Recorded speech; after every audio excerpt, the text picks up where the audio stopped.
روشنی کا سفر، ایک غریب لڑکے کی حیرت انگیز کامیابی کی داستان۔ عارف ایک چھوٹے سے پسماندہ گاؤں میں پیدا ہوا جہاں زندگی روزانہ ایک جدوجہد تھی۔ اس کے خاندان میں 5 افراد ایک کمرے کے کچے مکان میں رہتے تھے اور ان کا گزر بسر اس کے والد کی معمولی مزدوری پر ہوتا تھا۔ کھانے کے لیے اکثر کچھ نہ ہوتا، لیکن عارف نے بچپن ہی میں سیکھ لیا تھا کہ بھوکا رہ کر بھی امید کو زندہ رکھا جا سکتا ہے۔ حالات جتنے بھی مشکل تھے، عارف کی آنکھوں میں ایک چمک تھی، اپنی زندگی بدلنے اور اپنے خاندان کی مدد کرنے کی خواہش۔ اسکول میں اگرچہ اس کے پاس نہ تو کتابیں تھیں اور نہ ہی ڈھنگ کے جوتے، لیکن اس کے اساتذہ جلد ہی اس کی ذہانت اور لگن کو پہچان گئے۔ وہ پرانی کتابیں سینئر طالب علموں سے مانگ کر پڑھتا اور مٹی کے دیے کی روشنی میں رات دیر تک پڑھائی کرتا۔ ایک دن عارف نے اخبار میں ایک نوجوان انجینئر کے بارے میں پڑھا جس نے سستے سولر لیمپ بنائے تھے۔ یہ کہانی پڑھ کر عارف کے دل میں خیال آیا، کیوں نہ میں بھی ایسی چیز بناؤں جو مجھ جیسے لوگوں کے کام آئے۔ یہ خیال اس کی زندگی کا مشن بن گیا۔ 13 سال کی عمر میں عارف نے گاؤں کے کچرے کے ڈھیر سے پرانے پرزے جمع کرنا شروع کیے۔ اپنے سائنس کے استاد کی مدد سے اس نے سادہ سرکٹس پر تجربے شروع کیے۔ کئی بار ناکامی ہوئی، لیکن اس نے ہار نہیں مانی۔ آخرکار اس نے ایک بنیادی سولر لیمپ بنانے میں کامیابی حاصل کر لی۔ پہلا لیمپ اس نے اپنی ماں کو دیا، جس کی آنکھوں میں خوشی کے آنسو تھے۔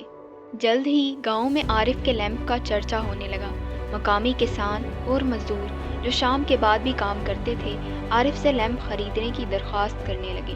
عارف جو ابھی اسکول میں تھا، مزید لیمپ بنانے لگا اور انہیں کم قیمت پر بیچ کر حاصل شدہ رقم اپنے ڈیزائن کو بہتر بنانے میں لگاتا رہا۔ ایک دن گاؤں میں آنے والے ایک صحافی نے عارف کی کہانی سنی اور اس پر ایک مضمون لکھا۔ یہ کہانی بہت جلد مشہور ہو گئی اور عارف کو ایک قومی سائنس میلے میں شرکت کی دعوت ملی۔ اگرچہ وہ گھبرایا ہوا تھا، لیکن اس نے اپنے خیال کو پوری لگن سے پیش کیا، جس سے جج متاثر ہوئے اور اسے ایک مشہور انجینئرنگ ادارے میں اسکالرشپ دے دی۔ ادارے میں عارف نے بہترین کارکردگی دکھائی۔ اس نے جدید مہارتیں سیکھیں اور ایسے رہنما ملے جو اس کے مشن پر یقین رکھتے تھے۔ گریجویشن کے بعد عارف نے اپنی ایک مقامی کمپنی قائم کی جو دیہی علاقوں کے لیے سستے اور پائیدار توانائی کے حل فراہم کرتی ہے۔ آج عارف کی کمپنی ہزاروں گھروں میں روشنی لا چکی ہے۔ اس کی ایجادات نے قومی ایوارڈز جیتے ہیں اور وہ ان بچوں کے لیے امید کی علامت بن گیا ہے جو غربت میں پیدا ہوتے ہیں۔